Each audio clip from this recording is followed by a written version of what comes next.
Hi there everybody, and welcome to another video. On today's video I have my Mercedes S350, the w221. This is a 2012 and it's a V6 if you have the S350. So I'm having a particular issue with the two fault codes that I mentioned on the description of the video and the title. And these fault codes, when I'm driving the car above certain speed, they come on and then they make the car go in a type of a limp mode situation. And then in order to reset that, I have to switch the car off, switch it back on, and sort of drive up to 50 miles an hour, and then it drives okay. Anything above that, it then goes into sort of limp mode. Anyway, I've been looking into this issue for a few weeks now, and I've asked a friend who suggested doing a smoke test, because those two fault codes suggest that there is air coming into the system and obviously changing the settings on the ECU. The ECU thinking there's more air coming in from somewhere and then having to adjust. So I borrowed a machine, a smoke test machine, that one there. Somebody lent it to me. It does need you do need a hose for the connecting to the machine, as in an air line. So I use that air line for my gun for removing wheels and whatnot. And you do need a power.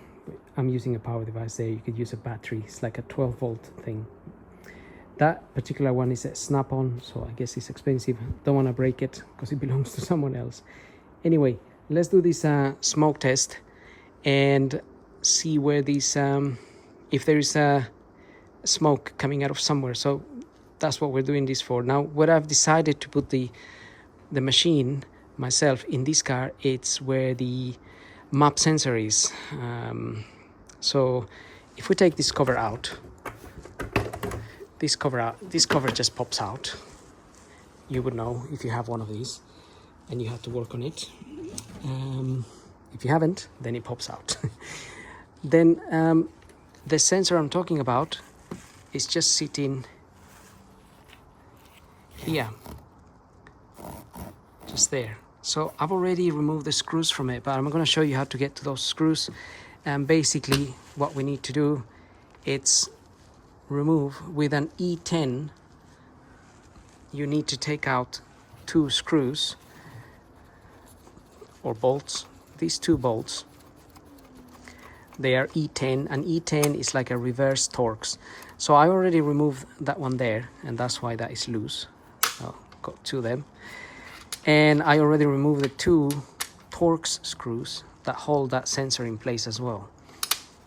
And I removed that with, I used one of these. It's a very small ratchet with a Torx there. This is a T, not that I can see it, but I had to put that paper in there to hold it. It's a T20 or T25 for these little screws.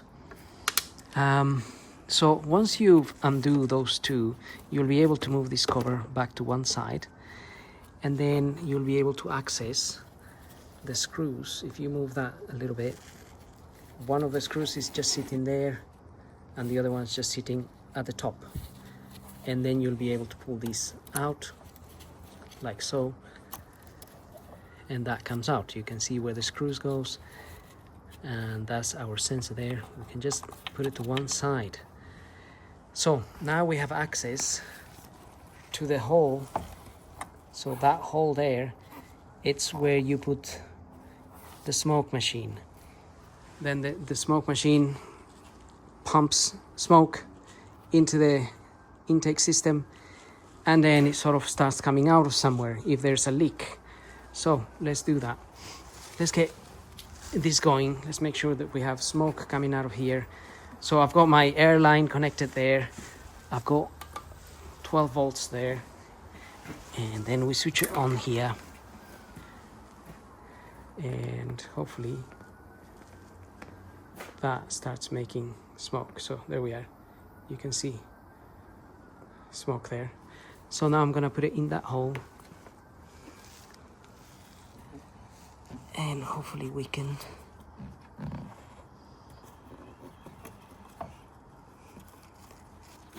discover the mystery.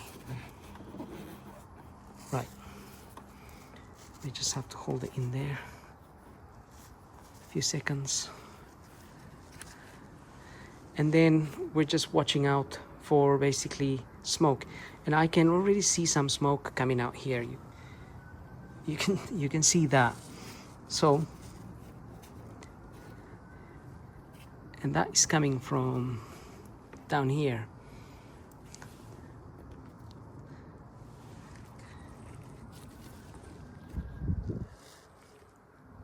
So that smoke is coming from down there, and somewhere around where that hose meets that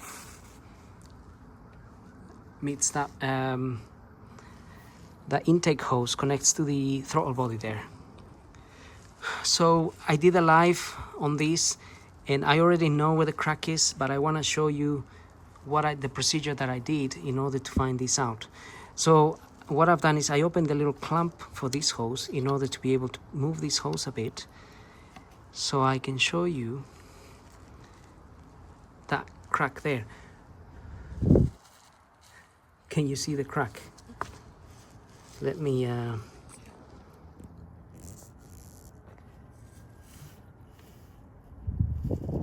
you can see that crack, and that's where the smoke is coming from.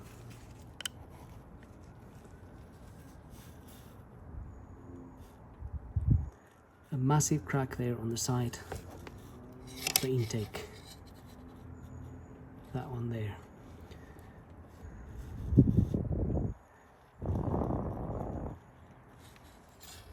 So I need to replace that hose, and that hose goes from one side of the intercooler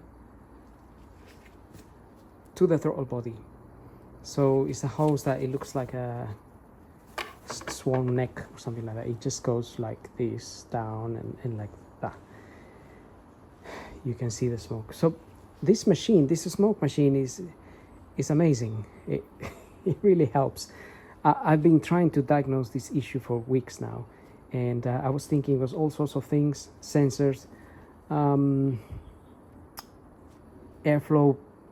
sensors, the map sensor. Luckily I didn't change anything, because in my logic the car is driving fine while you go up to 50, so that didn't make much sense. So I guess once you put a little bit more power, what's happening is it starts sucking air through that hose, and then is when things go a little bit potty. So having the right tools, it's really crucial sometimes. In this case I can't really pretend that, I mean, if there's another way of making smoke and pumping it into there like this, then you can find the leak. You can see how much smoke is coming out of there. But this is brilliant. This is amazing. I'm so amazed because I know it's just the smoke, really. It's not. It's like vapor, not really, obviously, any other kind of smoke. But you put it in there, and you will be able to discover any leaks in your car, any air leaks, that is. So I'm gonna switch this off now and switch it off here. But I wanted to make this video before I return that machine. I need to return that machine tomorrow, and if I didn't do that now, I wouldn't be able to show you how I discovered that horrible crack there. So I cleaned that pipe a bit, and you can see the crack, but that pipe is sitting there, so when you're visually inspecting, you cannot see that crack. I don't even know how it's formed. I guess, well, pipes get old and whatnot. Anyway, I'm gonna stop talking. I'm gonna order one of those, and then we need to replace it, and to replace it we have to remove it from here, from the intercooler down at the bottom. May have to tackle it from underneath, and we'll have to remove this intake, this air intake that's connected to the air filter there. So let's get going. So these fault codes, specifically one of the fault codes has switched my engine light on. And like I said, I've been having this issue I've been checking it for a few weeks, but I've been having it for about a couple of months, that the car goes into limp mode and whatnot. And when you switch it off and on again, it drives okay until you go above certain speed. But the engine light wasn't coming on at all. It's just that the other day it did. So I'm guessing as that crack may be getting worse, all the fault codes are starting to get registered, and one of those triggers the engine light. And so I just wanted to show you that. But I went to Mercedes to buy this pipe. This is the tube that we need to replace. I was looking for it online to see if I can get it cheaper or whatever, and I was looking at eBay and Amazon and whatever. This pipe was available, but it was ranging between 50 and 100 pounds. So I thought I'll just check with Mercedes how much it is, and in the end it cost me about 69-70 pounds. So I thought I might as well get the genuine one rather than an eBay one. And that is the part number there if you decide to get yourself a non-genuine one. If we can see there, let me just... Right, it's a bit better focus. A221 528 1482 ZGS. If that is a G there. I think it might be. Right, yes, I think it's a G. So, but you will be able to see this pipe. That's what it looks like for this side. For the other side, it looks slightly different. It connects down into another sort of pipe tube, which connects to the intercooler, and then the intercooler is connected right sort of in the front here, where obviously air flows and it cools the air and whatnot. So I've got my car in the ramp. I'm going to remove the plate from underneath to see if I can access this section from underneath, because it is a bit difficult to do it from here, but I don't know if we can do it from underneath. I never changed one of these, so I can't say I'm experienced, nor would most people. I mean, how often do these break? But from the top we can see where we need to disconnect it, and we can do it from here. We have access, just have to remove the airbox and whatnot, but I'll check from underneath and see how we get on. Okay, so I removed one of the covers, that one there. It's just held in by a million 8mm screws, and so is that one. 8mm screws all around, and I can already see that is going to give us a little bit of access to the pipe, which is this one here. So it's this bit of plastic here is connected to the intercooler, and this is the pipe that we're trying to tackle, and we can just do it from here. So that is good news. It's not gonna take as long as I thought it will. Right, I got a bit of a light, and now we can see. We just need to undo this. I'm using a 7mm socket, by the way, just a 7mm, so I can undo that, or you can use a screwdriver as well, but I just wanted to lose it with the 7mm.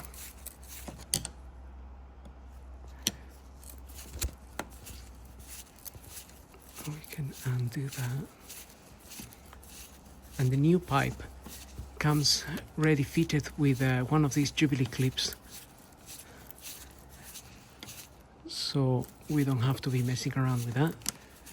We just undo that nicely, and then we're gonna have to obviously separate this pipe. It might be a little bit stuck or whatnot, but that's what we're gonna need to do now. Try to get it out of here. And if you can see, that pipe goes up there.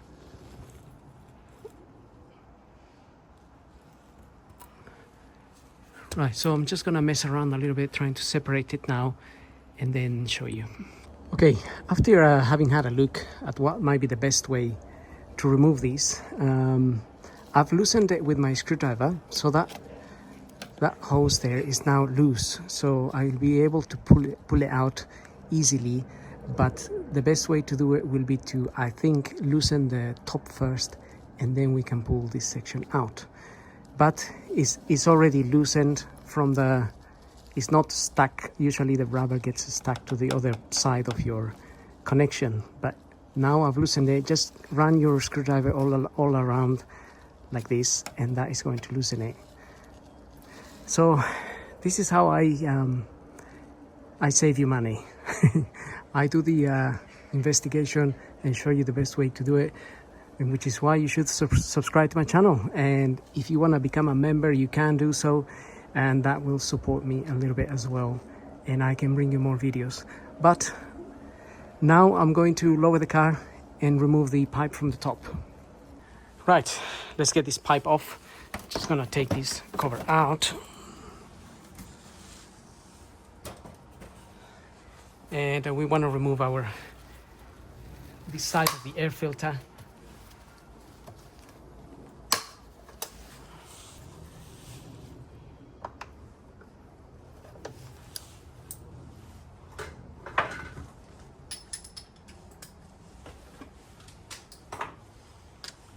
You need a T30 Torx to get the filter out.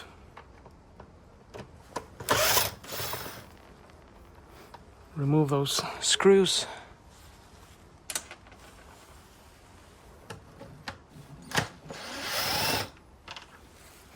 Only 2 of them.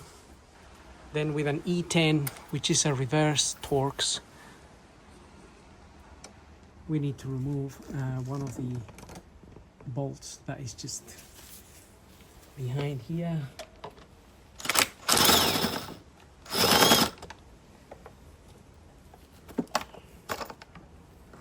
One of those. And there's also going to be one here that we need to remove. Sitting right next to the filler cap. Well, when you remove the filter, you don't really need to remove this one here. You don't really need to remove the Torx from here, but you do need to remove the one from the back. That's if you were changing your air filter.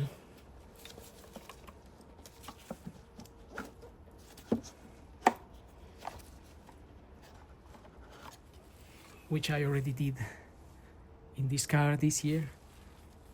In fact, a few weeks ago. Right, but you do need to remove that screw in order to remove the housing of the filter, because this housing is connected. If I can just show you, this housing is connected to this pipe, which goes all the way to the front, and the best way to get it out really is this way, I think. Because we just have to pull it out like this.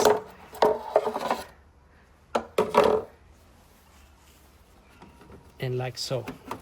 Otherwise, what happens is you try to disconnect this pipe while it's sitting in there, and it won't come out.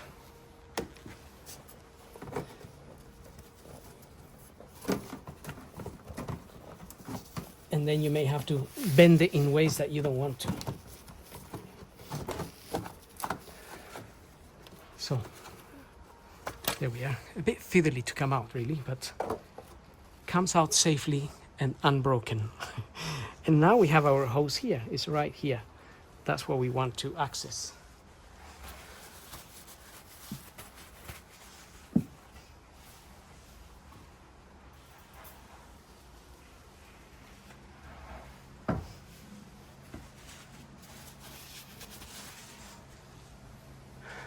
Okay, let's focus on that now. So right there is the pipe that we want to tackle. We just want to move this pipe maybe a little bit to one side. This pipe here is just clipped on the side. You do have to just unclip it, and well, it has to be there anyway. It has to be, we have to have it there, but if you unclip it, it becomes a little bit more flexible if you need flexibility. But the next thing to do here is we need to take this clip out, and usually there is a little corner here where you can hook your tool and pull it out. So with one of these, usually I find it's a bit easier to get to that. You put it in there, and maybe you can see that a bit better there.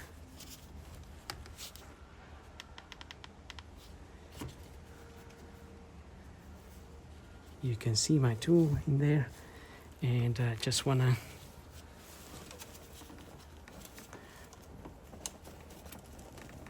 pull that clip out like so.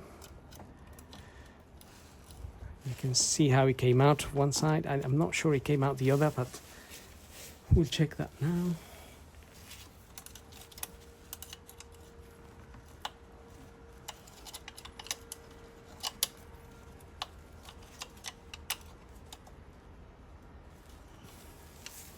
Okay, I think it did. But it does have an O-ring. You can see the new one. It's got an O-ring there. So, but it should slide out basically. In fact, I had my screwdriver in the wrong place, but it's just down here. It's just there where the lip is. Okay, there you are. You can see that coming out.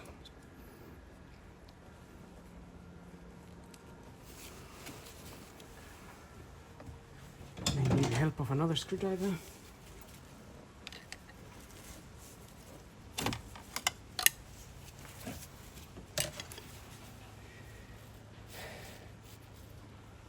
And that is basically out.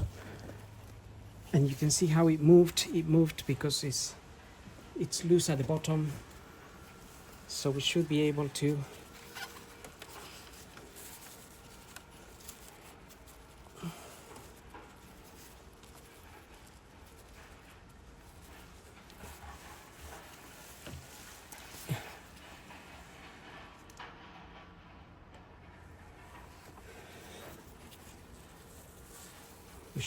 pull it out, but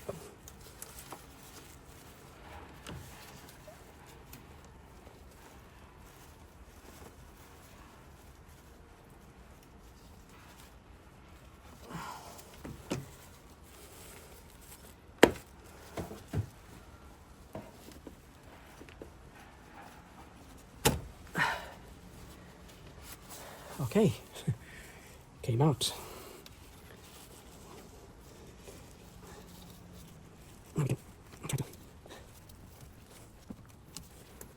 I mean, I'm just trying to slide it up this way, but it will probably be easier if you went down. But I just wanted to show you the pipe. But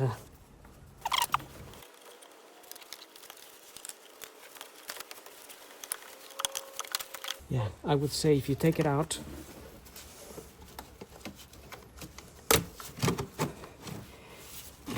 go down, it'll be easier. Anyway, I just wanted to show you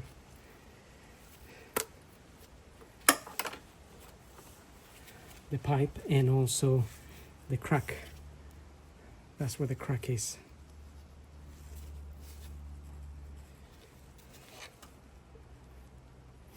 Quite a big crack actually. I can't put my screwdriver, but there. It hasn't completely separated yet, but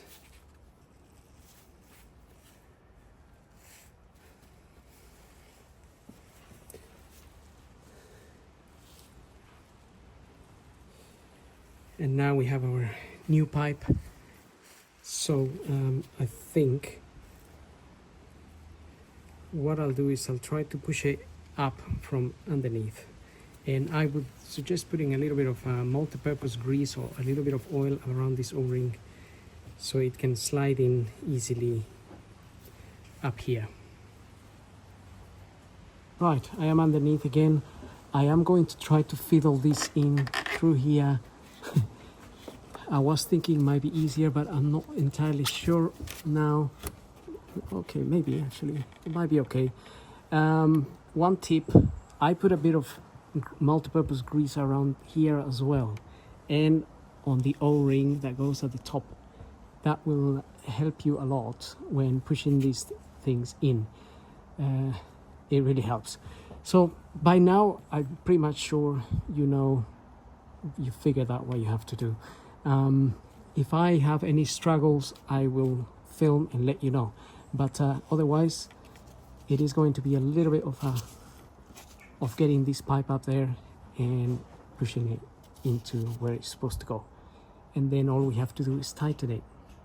But if you use a ratchet to tighten these, sometimes you might not know how tight to go, and you could be tightening it, and then you crack the plastic here. So it's best to use a screwdriver, and then you are limited to the amount that you can tighten. But you can still obviously do it fairly tight with your screwdriver. Or go with your screwdriver all the way that as much as you can, then get your little ratchet with a 7mm, I think it was, and give it an extra little twist, and that's it. But you don't want to crack that and give you extra jobs. So just tips there. So now I'm gonna try to fiddle that into position, and then we can fit the pipe at the top, unless I can do it from here, I'm not sure. So just a quick update. I got the pipe in there with no dramas at all. It just went up. It actually sitting a little bit inside at the top. You can see the pipe just sitting into position a little bit, but it's not properly lined up. And down here it slided in fairly well as well, but it's not really lined up properly. As in, it's not sitting all the way in, that's what I mean.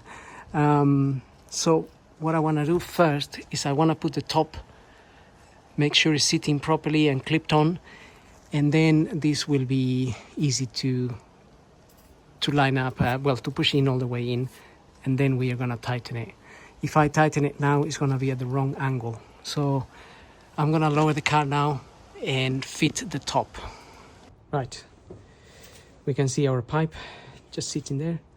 So all we have to do is line it up a little bit. And the reason I didn't want to force it or push it from underneath is because the O-ring could get damaged. So I don't want that O-ring to get damaged, which is why I'd rather do it from here.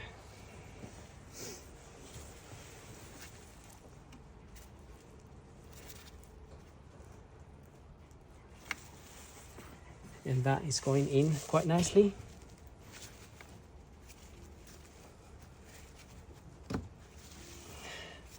And that is in. Now we just have to push the clip.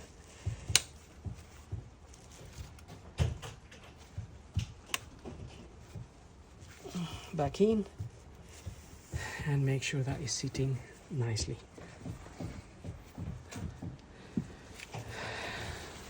So that is done. Now we just have to from the bottom push it a little bit and obviously tighten it. But for now I'm just going to quickly fit all this back. And one tip I was going to say is the little mount where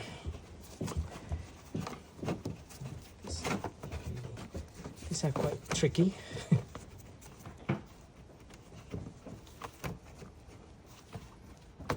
Okay.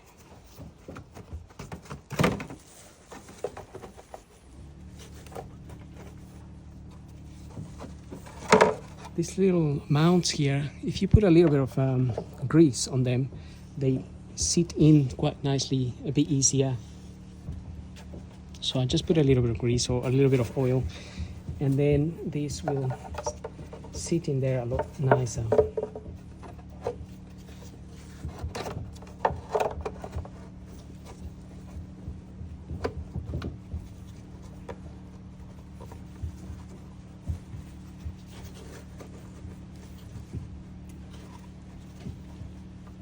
Okay, that's that.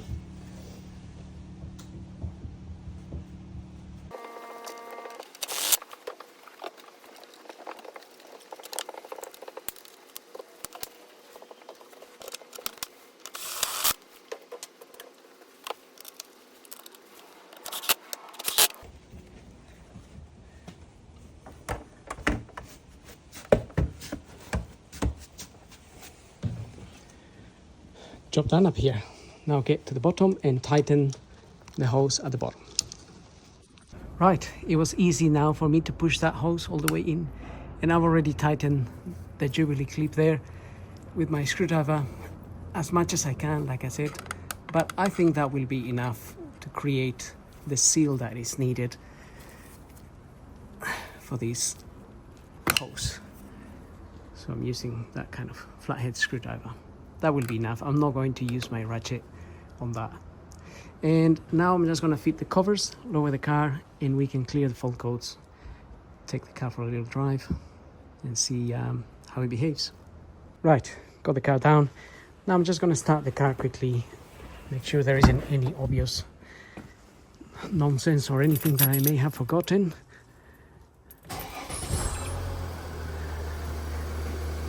Okay, started fine, and to be fair, it sounds very good to me. So I'm just going to close this bonnet, and I'm actually using a diagnostic socket, which is this one here, EDIAG, and so I will scan the system. Well, first has to connect to the device,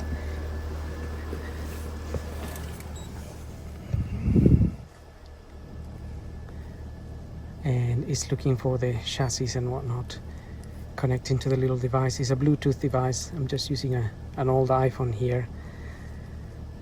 I'll put a link to these diagnostics so you can have a look at if you're interested to buy one, but so instead of doing a whole system, well, I could do a whole system scan.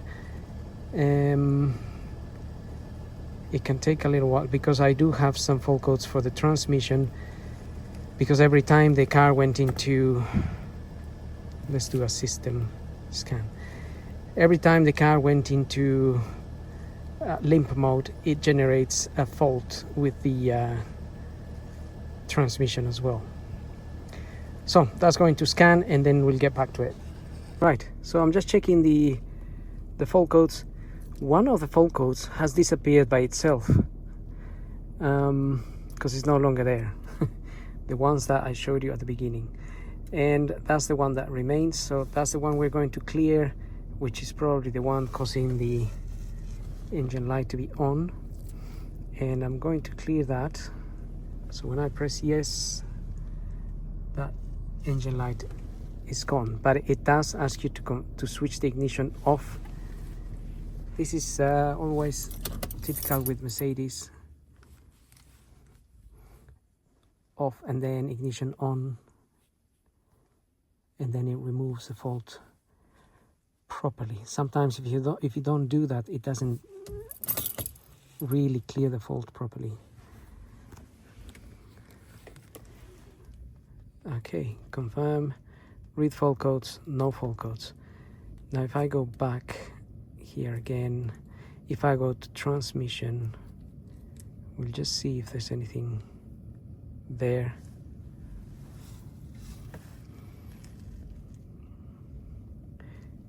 Yeah, no fault codes. Okay, well that's interesting. Everything has disappeared all by itself.